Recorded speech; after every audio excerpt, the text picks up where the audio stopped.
Channel को subscribe करें और वीडियो नोटिफिकेशन के लिए बेल आइकन जरूर दबाएं।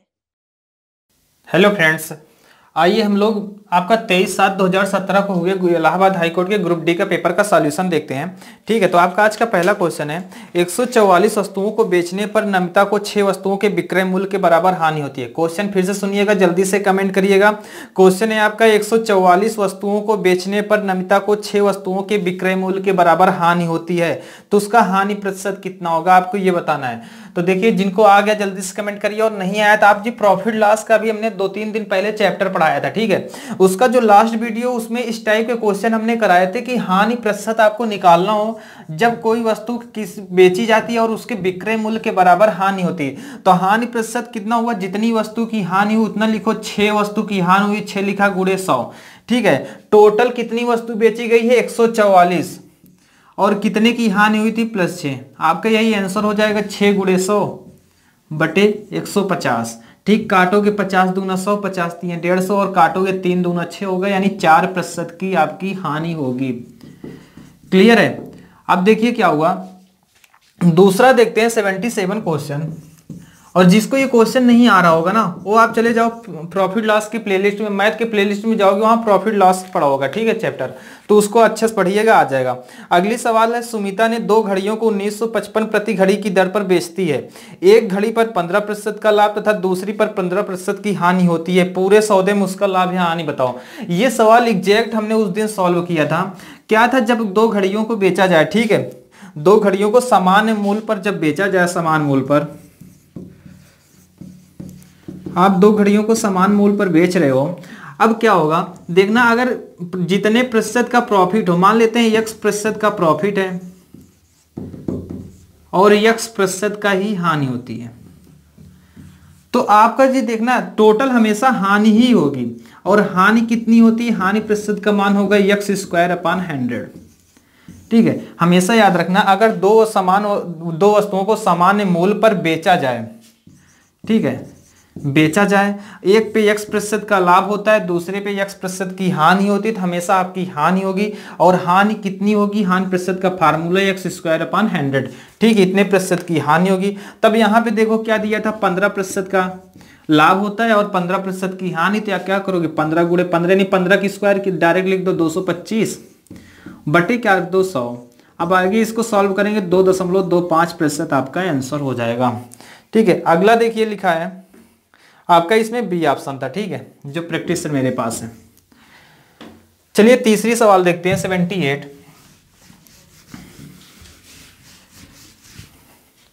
78 लिखा है, एक ट्राई साइकिल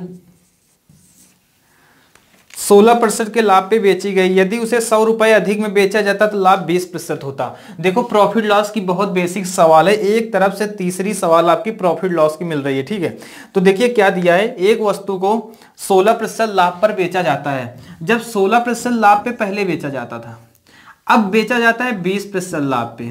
ठीक है, तो रुपया कितना ज्यादा मिलता है, 100। ठीक है, देखो जब 100 रुपया अधिक मिल रहा है, एक वस्तु को पहले 16% पर बेचा जाता था, जब 100 रुपए अधिक पर बेचा जाता है, 20% का लाभ हो रहा है। तो आपको बताने वस्तु का क्रय मूल्य कितना है। जिनको आ रहा है जल्दी बताइए। पहले वस्तु को 16% प्रॉफिट, अब वस्तु को 20% प्रॉफिट बेचा जा रहा है, रुपए कितने बढ़े हैं, 100। आपको बताना है क्रय मूल्य कितना होगा। तो देखिए क्रय मूल्य कितना होगा, जिनको आ रहा है जल्दी से कमेंट करिएगा, जिनको नहीं आ रहा देखिए, पहले 16% का प्रॉफिट होता था, 20% का प्रॉफिट हो रहा है। प्रॉफिट कितना बढ़ा आपका, 4%, और 4% की वैल्यू क्वेश्चन किसके बराबर है, 100 के। और आपसे पूछा है क्रय मूल्य, तो आप क्रय मूल्य हमेशा किसी भी वस्तु कितना मानते हो, 100। ठीक है, तो 4% बराबर 100 है, तो आप 100 की वैल्यू निकाल लो, बराबर हो जाएगा 100 बटे 4 गुणे 100। काट दोगे 25 आ जाएगा, यानी टोटल आंसर हो जाएगा आपका 2500। ठीक है, यानी इस प्रश्न का आंसर कितना होगा, 2500 आपके सी ऑप्शन में दिया हुआ था। आपका 79 क्वेश्चन है, कहता है किसी संख्या में पहले 20% की वृद्धि, फिर 20% की कमी, फिर 20% की वृद्धि, फिर 20% की कमी की जाती है, तो आपको फाइनल बताना है कितने प्रतिशत की वृद्धि या कमी होगी। ठीक है, तो देखिए आपको दिया क्या है, पहले 20% बढ़ाया गया, फिर घटाया गया, फिर बढ़ाया गया, फिर बढ़ाया गया, आपको अंत में बताना है प्रतिशत वृद्धि या कमी। ठीक है, तो हम मान लेते हैं हमारी संख्या थी 100, 20% बढ़ाएंगे तो 120 बटे 100, 20% कम कर देंगे तो यानी 80/100। हमेशा हम जो भी करेंगे 20% बढ़ाएंगे, 100 में से 20% घटाएंगे तो 100 में से ही, ठीक है। तो 20 बढ़ाया 100 में 120 हो गया, 20 100 में घटाया तो 80 हो गया। फिर बढ़ाया जी 120/100, फिर घटाया 80/100।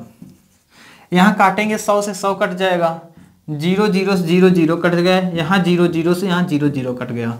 आपका ये 12 है, ये 12 है, टोटल हो गया 144। यहाँ 8 है और यहाँ 8 है, टोटल हो गया 64 बटे हो आ गया 100। और जब इनका गुणा कराओगे तो आएगा जी 9216, ठीक है, बटे 100। और डिवाइड कर दोगे आ जाएगा 9092.16, ठीक है, 92.16 आ गया।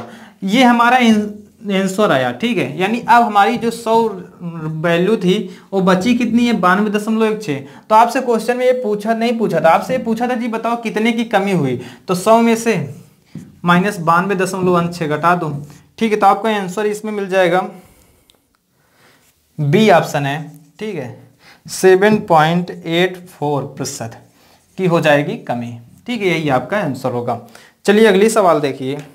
दिया है किसी परीक्षा में 320 लड़के, क्वेश्चन ध्यान से सुनिएगा, आपका क्वेश्चन है किसी परीक्षा में 320 लड़के तथा 180 लड़कियां हैं। किसी परीक्षा में 320 लड़के तथा 180 लड़कियां हैं। अब कहता है 60% लड़के, ठीक है। देखो पास कौन कौन से हुआ है, 60% लड़के और 80% लड़कियां पास हुई हैं। तो आपसे पूछा है टोटल कुल प्रतिशत कितने विद्यार्थी फेल हुए, यानी फेल का प्रतिशत बताना है।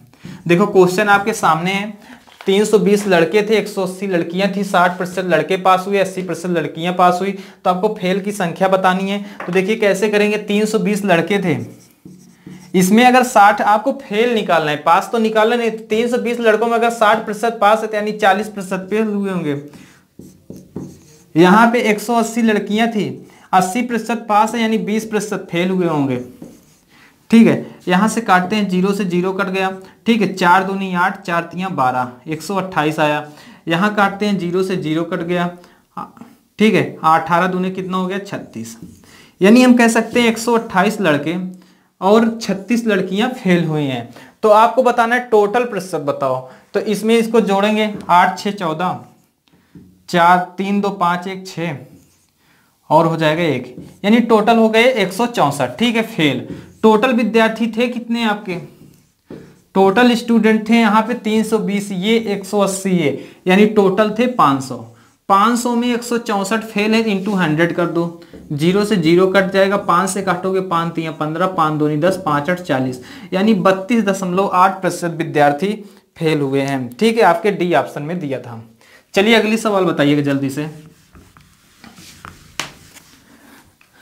दिया है 31,250, ठीक है, 2 वर्ष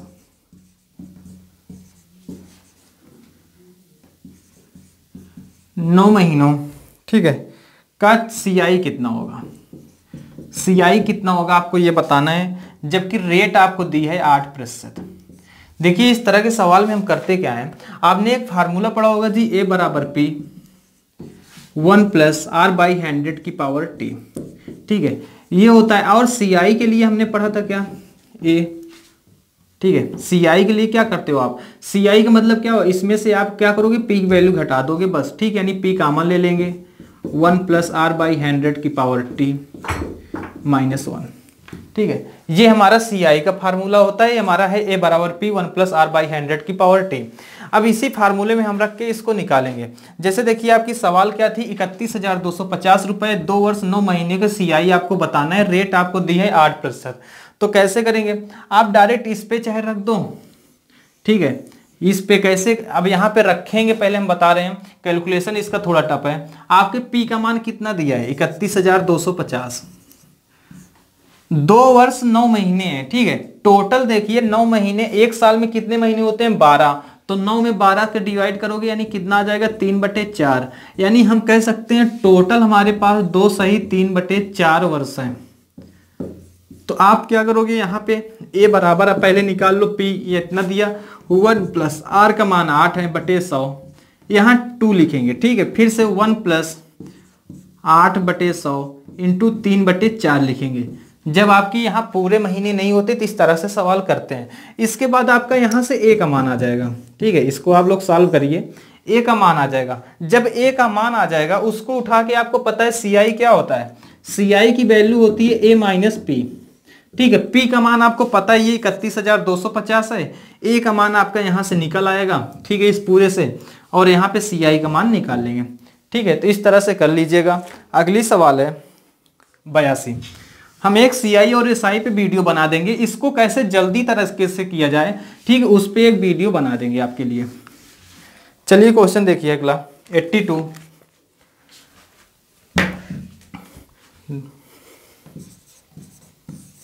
दिया है किसी धनराशि पर 12% वार्षिक चक्रवृद्धि दर से 3 वर्ष का साधारण ब्याज 6,750 है।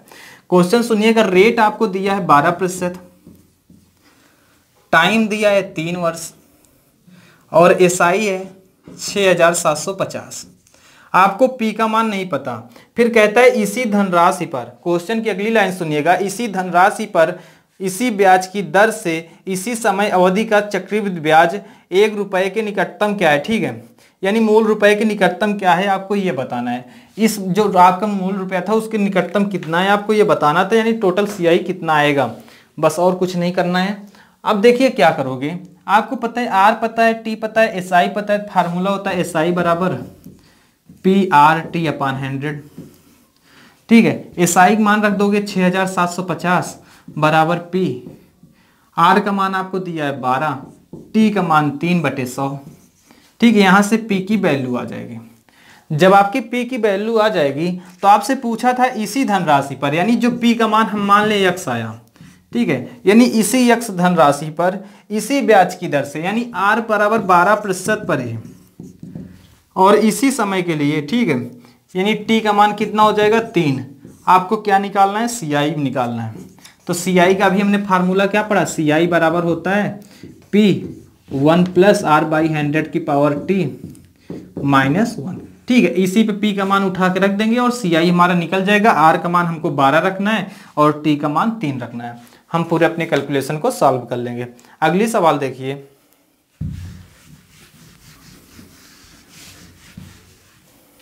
अगली सवाल है आपकी 83। कहता है 5 वर्ष पहले पुनीत और अमृता की औसत आयु 15 वर्ष थी। 5 वर्ष पहले पुनीत और अमृता कि इनकी औसत आयु 15 वर्ष थी, तो कुल आयु देखिए, औसत आयु इनकी दी थी, औसत आयु 15 थी, लेकिन यह कब थी, 5 वर्ष पहले। ठीक है, अब से 5 वर्ष पहले कितनी थी, पुनीता और अमृता की औसत आयु कितनी है, 15।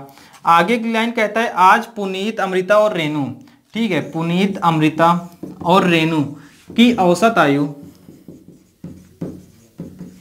दिया है क्वेश्चन में 20 वर्ष। तो आपसे पूछा है 12 वर्ष बाद रेणु की आयु, 12 वर्ष बाद रेणु की आयु। ठीक है, देखिए एग्जाम का प्रीवियस ईयर पेपर है, अच्छे से करिएगा। क्वेश्चन है पुनीत और अमृता की औसत आयु 5 वर्ष पहले 15 वर्ष थी, अब कहता है पुनीत, अमृता और रेणु की औसत आयु अब 20 वर्ष है। 12 वर्ष बाद रेणु की आयु क्या होगी, तो ये सॉल्व करते हैं। देखिए इनकी 5 वर्ष पहले औसत आयु 15 वर्ष थी, यानी 5 में 2 से गुणा कर दोगे, टोटल आयु कितनी निकलेगी, 30। इनकी टोटल आयु 30 निकल आई, ये लेकिन 5 वर्ष पहले थी। अब का निकालना हो, देखो 2 लोग थे, दोनों की एज अब करोगे 5 वर्ष पहले इतनी थी, दोनों 5-5 बड़ी होगी, यानी 30 में 10 जोड़ देंगे हो जाएगी 40। ठीक है, यानी इन दोनों की टोटल एज इस समय हो गई है 40। अब आपको बताना है पुनीत, अमृता और रेणु की औसत आयु 20 वर्ष है, तो कुल आयु इनकी निकाल लेते हैं, कितनी होगी, 3 से गुणा करेंगे 60 हो जाएगा।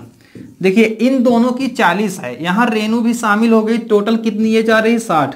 इसका मतलब क्या हुआ, रेणु 20 साल की होगी, रेणु 20 साल की हो गई। अब 12 वर्ष बाद पूछा है, तो 20 में 12 जोड़ देंगे, यानी रेणु की आयु कितनी हो जाएगी, 32 वर्ष। ठीक है, 12 साल बाद रेणु की आयु 32 वर्ष होगी। अगली सवाल देखिए, 9,000 रुपए की एक राशि को, रुपए थे जी 9,000, ए बी सी में इस प्रकार बांटा गया कि ए के भाग और बी के भाग के बीच अनुपात, यानी ए रेशियो बी दिया है आपको 5:2 तथा आगे लिखा है बी और सी के भाग का अनुपात 7:13 है। तो आपको बताना है बी का भाग कितना होगा। ठीक है, देखिए क्या करेंगे, ए बी और सी के बीच में बांटा गया है, ए रेशियो बी 5:2 है, बी रेशियो जी 7:13 है, बी का मान कितना होगा। तो पहले हम A ratio B ratio C निकालेंगे। कैसे निकालोगे, देखिए 7 पचे कितना होगा 35, ए का मान हो गया 35, बी का मान निकालना है क्रॉस में गुणा करा दो 7 दूना 14 और सी का मान निकालना है सीधे गुणा करा दो 26, इतना हो गया। अब अगर किसी से कट रहा होता तो हम काट देते। टोटल हम जोड़ेंगे, यहाँ पे 26 14 हो गया 40, 35 हुआ 75। ठीक है, ये 75 हुआ, यानी अगर यक्स लगा देंगे टोटल मिल जाएगा हमको 75 यक्स। ठीक है, और 75 यक्स की वैल्यू क्वेश्चन में कितनी दी है 9000। और आपसे पूछा है इसमें बी का भाग क्या होगा, बी का भाग कितना है 14 यक्स। ठीक है, तो 14 का मान देखिए 75 यक्स का मान इतना आ गया, तो यक्स की वैल्यू कितना हो जाएगी 9000 बटे 75 और इसी में 14 का मान निकालना है, 14 से गुणा करा देंगे। ठीक है, अब इसी को डिवाइड करेंगे, 15 पचे 75, 15 छक्के 90 और 5 से काटेंगे 120 हो गया। यहाँ गुणा करेंगे 14 के 0, 14 दूनी 28 और 14 एक के 14, 2 16, यानी 1680 बी का हिस्सा हो जाएगा। ठीक है, आपके किस ऑप्शन में दिया था, डी ऑप्शन में था, बी का हिस्सा 1600 रुपए होगा। चलिए अगली बताइए। लिखा है एक दुकानदार के पास 2 प्रकार के अम्ल और पानी के एक 25 लीटर के घोल में, देखिए अम्ल और वाटर का एक 25 लीटर का घोल है जिसमें अम्ल और पानी, ठीक है, का रेशियो दिया है आपको 4:1। कहता है इस घोल में 3 लीटर पानी मिलाया जाता है, तो वाटर कितना मिला देते हैं 3 लीटर। आगे दिया है तब इस घोल में अम्ल और पानी का रेशियो, अम्ल और पानी का रेशियो क्या होगा, क्वेश्चन समझिएगा। अम्ल और पानी का रेशियो टोटल वैल्यू कितनी है 25 लीटर, इसमें अम्ल और पानी का अनुपात कितना है 4:1, इसमें 3 लीटर पानी और मिला दिया जाता है, तो अम्ल और पानी का अनुपात क्या हो जाएगा। देखिए 25 लीटर था, ये टोटल कितने थे 4:1, इसको बांटे थे, एक को हम 4x मान लिए, एक को 1x मान लिए, बराबर लिख दिए 25, तो 5x की वैल्यू हो गई 25, x की वैल्यू हो गई 5 लीटर। ठीक है, यानी x की वैल्यू 5 आएगी, तो आप डायरेक्ट रख दो, ये 20 लीटर का हो जाएगा और ये 5 लीटर। यानी पहले अम्ल आपका 20 रहा होगा और पानी आपका कितना रहा होगा 5। अब कहता है पानी 3 लीटर और मिला दिया जाए, अम्ल तो मिलाया नहीं जा रहा, पानी मिलाया जा रहा, 3 और मिला दिया, तो यानी अम्ल 20 ही रह गया और पानी हो गया आपका 8। ठीक है, अब इनका रेशियो पूछा है, अम्ल रेशियो पानी, तो अम्ल आपका 20 है, पानी आपका 8 है, इनका रेशियो निकाल लो 10 और 4 और यहाँ काटेंगे 5:2।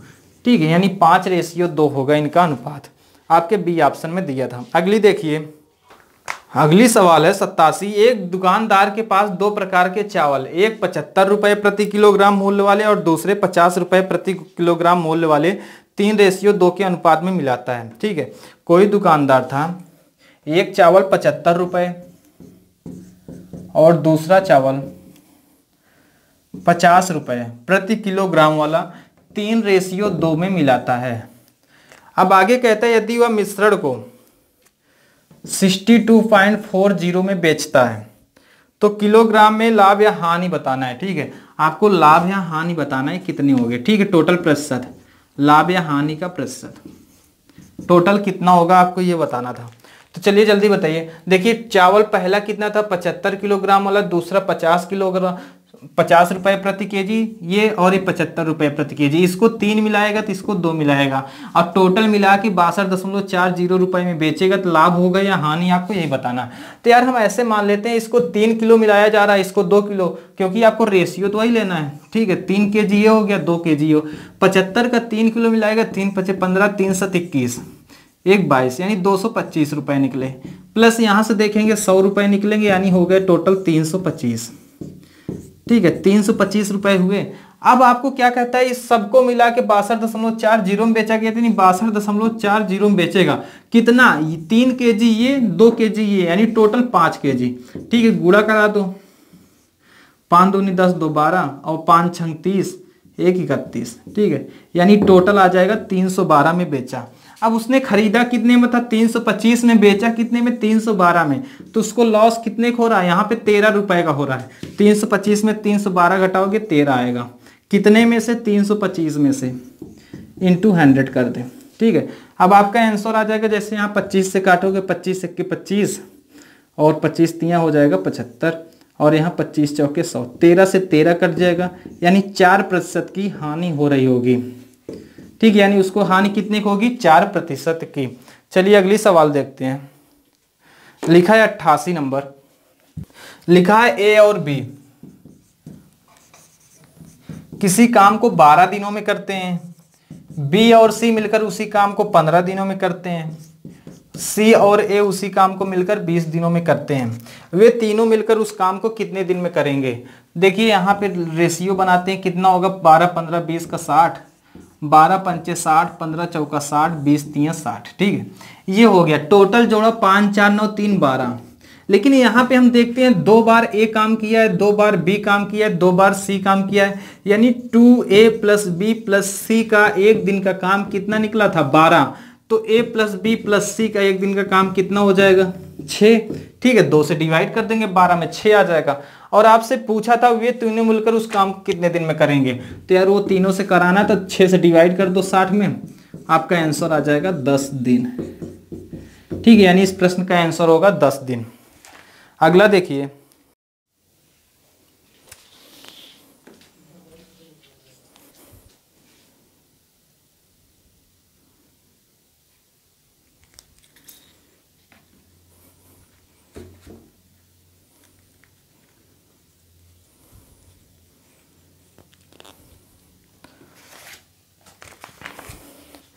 आपकी अगली सवाल है, सोनू एक काम को 25 दिन में कर सकता है और कविता उसी काम को 20 दिनों में कर सकते हैं। सोनू किसी काम को 25 दिनों में और कविता उसी काम को 20 दिनों में कर सकते हैं। क्वेश्चन में आगे कहता है दोनों ने मिलकर 5 दिन काम करते हैं, दोनों ने मिलकर 5 दिनों तक काम किया है। ठीक है, 5 डेज। अब आगे क्या हुआ, तब सोनू काम छोड़कर चला जाता है। देखिए 5 दिन के बाद सोनू काम छोड़कर चला जाएगा। अब इसके आगे केवल कविता काम करती है, तो आपको बताना है शेष काम को कविता कितने दिन में करेगी, यानी शेष काम कविता कितने दिन में करेगी। ठीक है, फिर से देखिए, सोनू और कविता किसी काम की स्टार्टिंग करते हैं, सोनू 25 दिनों में करता है, कविता 20 दिनों में, 5 दिन तक काम करते हैं। 5 दिनों के बाद सोनू काम छोड़कर चला जाता है, शेष काम को कविता स्टार्ट करती है आगे कंटिन्यू। तो आपको बताना है शेष काम कविता ने कितने दिनों में किया। तो आगे देखिए आपकी सवाल है, यहाँ पे 25 दिन ये लेता था, 20 दिन ये लेता था, इनका एलसीएम लेंगे 100 होगा, 25 चौका 100, 20 पंचे 100, यानी ये एक दिन में 5 काम कर रहा था, ये एक दिन में 4 काम कर रहा था। दोनों ने मिलके 5 दिनों तक काम किया है। ठीक है, दोनों ने मिलके 5 दिन तक काम किया, और दोनों एक दिन में मिलके कितना काम करते हैं, ये 4 करेगा, ये 5 करेगा, टोटल 9 काम करेंगे, यानी 45 काम हो गया। ठीक है, एक दिन में दोनों मतलब 5 दिन में इन दोनों ने 45 काम किया होगा।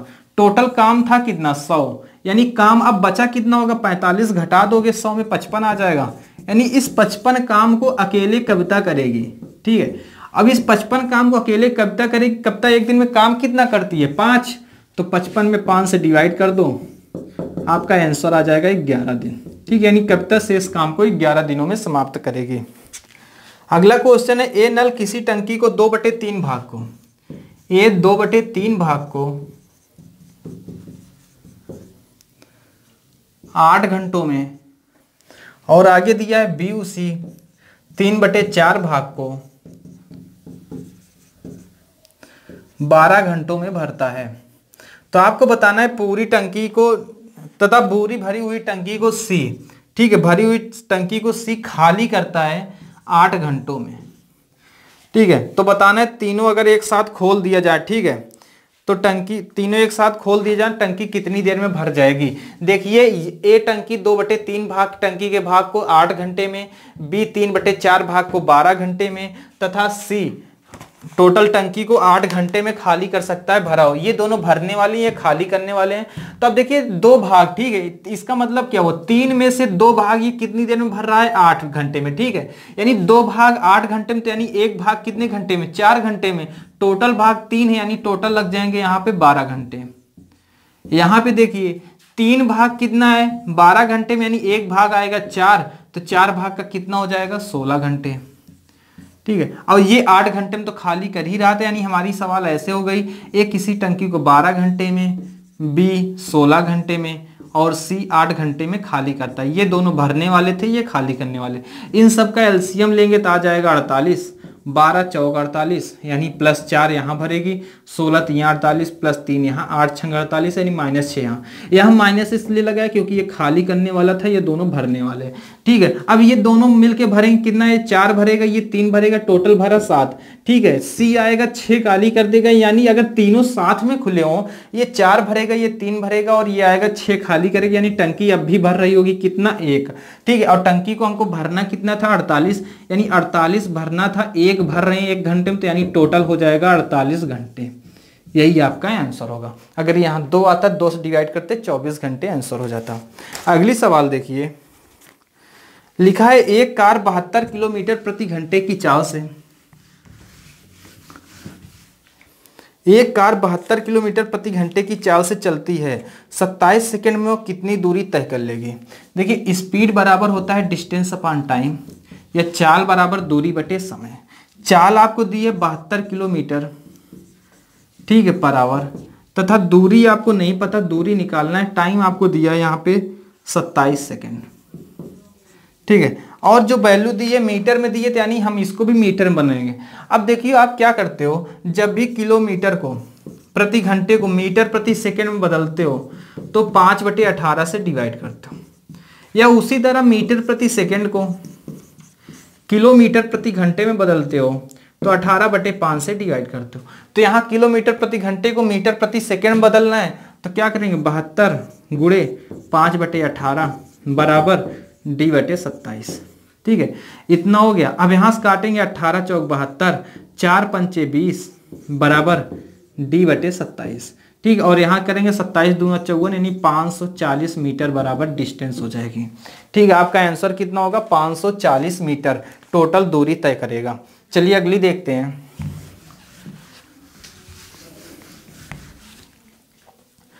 अगली सवाल है 92।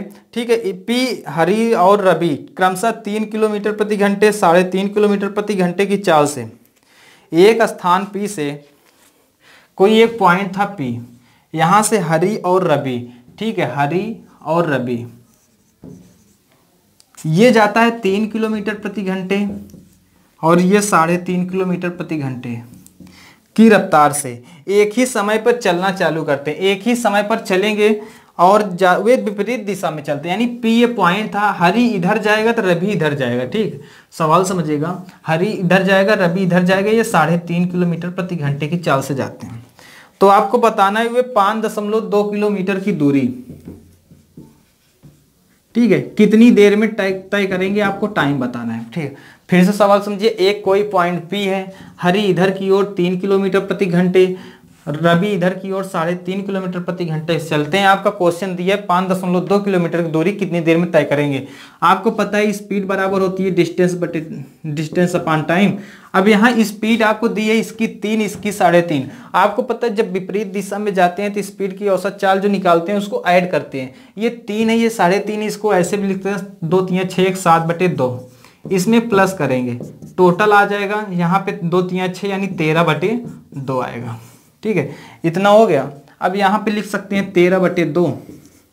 आगे सॉल्व करते हैं। डिस्टेंस आपको कितना दिया है 5.2 किलोमीटर, आपसे टाइम पूछा है। ठीक है, 13 आप देखो पॉइंट हटाओगे यहाँ 10 कर सकते हो।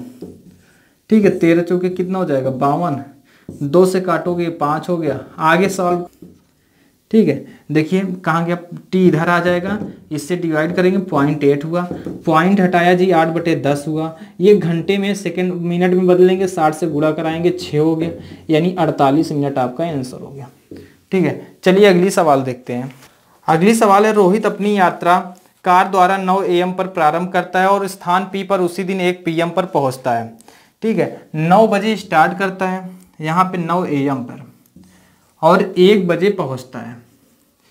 और रोहित, ठीक है, अब अगले दिन कहता है वह अपनी कार को 60 किलोमीटर प्रति घंटे की चाल से ले जाता है। ठीक है, कार की स्पीड कितनी थी 60 किलोमीटर प्रति घंटे। अगले दिन कहता है उसे 12 बजे पहुंचना, यानी 9 AM पे चले और 12 बजे पहुंच जाए। ठीक है, एग्जैक्ट। तो यहाँ पे टोटल थे 4 घंटे। 4 घंटे किस स्पीड से गया है 60 किलोमीटर, तो उसको यहाँ बताना है किस स्पीड से जाएगा, स्पीड आपको बताना था। ठीक है, देखिए यहाँ टाइम कितना है 3। क्वेश्चन फिर समझिएगा, रोहित 9 AM पे निकलता है, 1 PM पे पहुंचता है, यानी 4 घंटे 60 किलोमीटर प्रति घंटे की रफ्तार से गया है। उतनी दूरी 9 बजे निकल कर आपको 12 बजे उसे पहुंचाना था, तो किस स्पीड से जाना होगा, टाइम यहाँ पे निकलेगा कितना 3 घंटे। तब आप देखो यहाँ पे 4 घंटे गया है 60 किलोमीटर से, यानी 240 किलोमीटर गया होगा। अब यहाँ पे 3 घंटे में उसको कवर करना है 240, यानी 3 से डिवाइड कर दो, तो यानी उसकी स्पीड कितनी रहनी चाहिए 80 किलोमीटर प्रति घंटा। ठीक है, आपका आंसर हो जाएगा। ये दिया था आपके जी 80 किलोमीटर प्रति घंटे हो गया। ठीक है, अब उसकी पहले चाल कितनी थी 60, अब हो गई 80। यहाँ पे क्वेश्चन में पूछा था कितना बढ़ाना होगा, तो आपको पता है 60 से 80 हो गया, यानी 20 किलोमीटर प्रति घंटे उसकी स्पीड को बढ़ाना होगा। अगली सवाल है आपकी, एक व्यक्ति ए से बी तक 60 किलोमीटर की दूरी 20 घंटा प्रति किलोमीटर। एक व्यक्ति ए से बी तक की दूरी, ठीक है, आपको दिया था क्वेश्चन में 60 किलोमीटर है, पर जाता है जी यहां से 20 किलोमीटर प्रति घंटे की चाल से। ठीक है, और वापस लौटता है 30 किलोमीटर प्रति घंटे की चाल से। आपको बताना है इनकी औसत चाल कितनी हो। औसत चाल का मतलब होता है चली गई कुल दूरी बटे कुल समय। ठीक है, आपको ये बताना है। तब देखिए यहाँ क्या करोगे, ये 60 किलोमीटर गया 20 की स्पीड से, तो इसको घंटे कितने लगे होंगे 3 घंटे। यहाँ पे देखिए 60 किलोमीटर वापस आ रहा है किस स्पीड से 30 की स्पीड से, यानी घंटे कितने लगेंगे 2। ठीक है, अब टोटल दूरी कितना गया 60 गया 60 वापस है, यानी टोटल दूरी हुई 120, और टाइम कितना लगा यहाँ 3 घंटे यहाँ 2 घंटे, टोटल टाइम हो गया 5 घंटे। बराबर डिवाइड कर दोगे 24 किलोमीटर पर आवर। ठीक है, यानी उसकी औसत चाल हो जाएगी 24 किलोमीटर प्रति घंटे। अगली सवाल देखिए,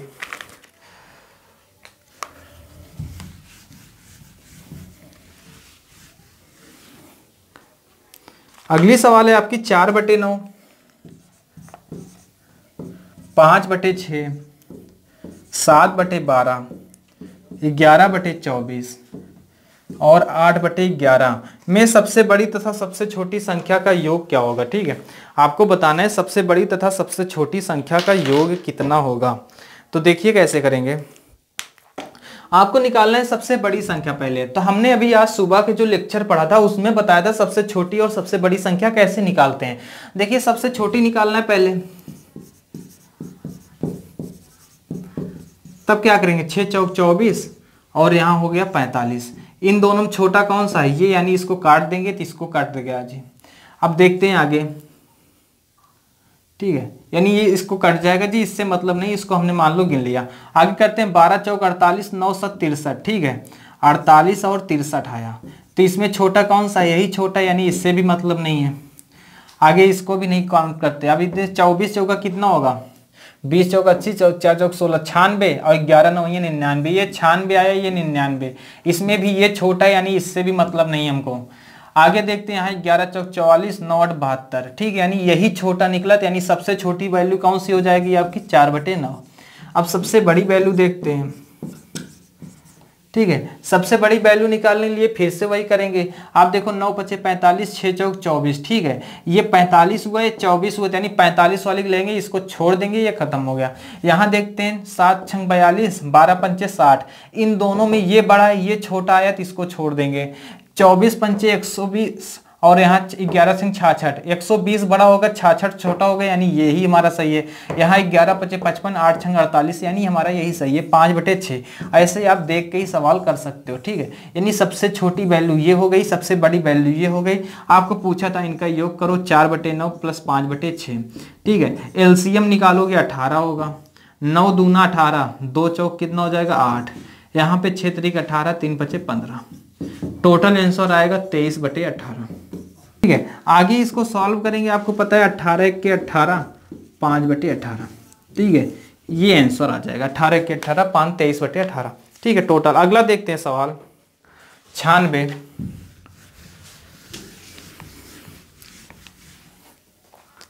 96 क्वेश्चन है 62.5 गुणे 0.729 गुणे 0.0289 बटे 25 गुणे 0.081 गुणे 2.5 गुणे 0.0017 इतना लिखा है आपको इसका सॉल्यूशन बताना है कितना होगा। तो देखिए कैसे जल्दी करेंगे। आपको पता है पॉइंट के बाद यहाँ 1 अंक है, पॉइंट के बाद यहाँ 3 अंक है, 3 1 4 हो गए, 4 4 8 हो गए, यानी टोटल ऊपर पॉइंट के बाद 8 अंक है। नीचे देखते हैं यहाँ पे 3 अंक मिले, यहाँ 1 मिले, यहाँ 4 मिले, टोटल यहाँ भी 8, यानी 8 से 8 पूरा हट जाएगा, यानी पॉइंट से पॉइंट सब खत्म। ठीक है, पॉइंट का गेम भी खत्म हो गया हमारे पास। ठीक है, अब बचते हैं सवाल को सॉल्व करते हैं। यहां से 25 से काटोगे ये 25 हो गई, ये 25 से काटोगे ये 25 कट गया, 81 से काटोगे ये 9 होगा और 17 से काटोगे ये 7 होगा। ठीक है, 17 सत्ते 200, सॉरी 17 के 17 हो जाएगा, और टोटल इसका 7 का 9 से 17 का 9 से गुणा करा दोगे 153 आएगा, यानी इस सवाल की वैल्यू हो जाएगी आपकी 153। चलिए अगला सवाल देखिए।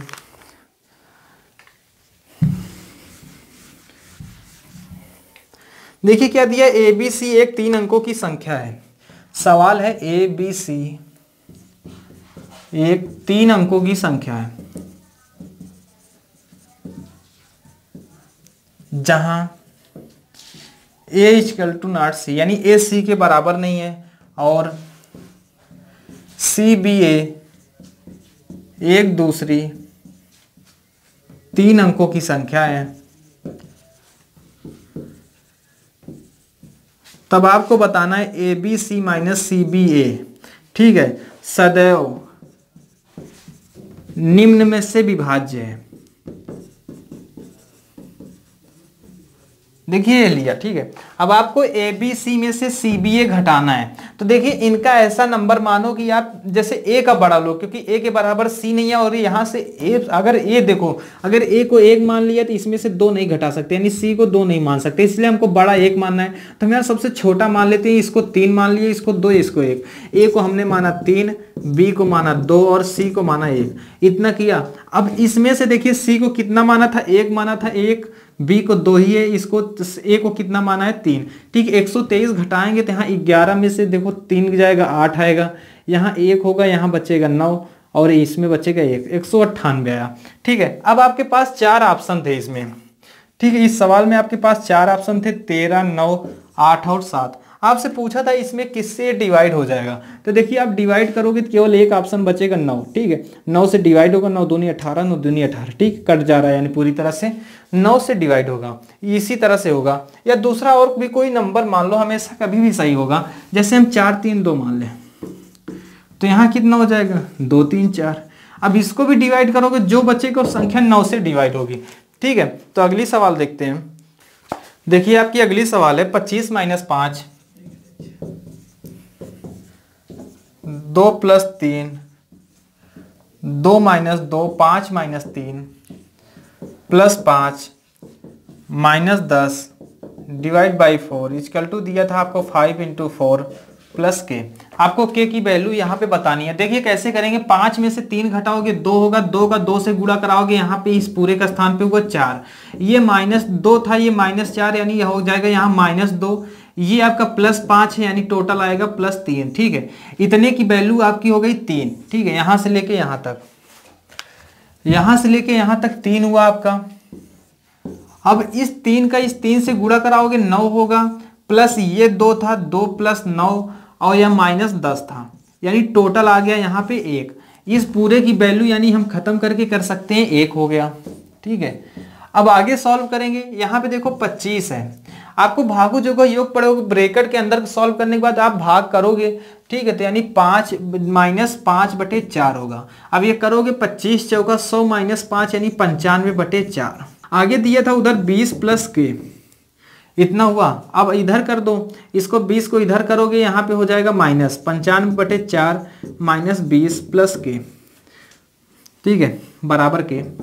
अब के की वैल्यू निकालेंगे, 95 - 80/4 यानी 15/4। आगे सॉल्व करेंगे, 3 4 × 3 = 12, 3 15/4 आपका आंसर हो जाएगा। ठीक है, 3 सही 3/4 इस प्रश्न का आंसर होगा। अगली सवाल देखिए, दिया है 100, किसी संख्या के,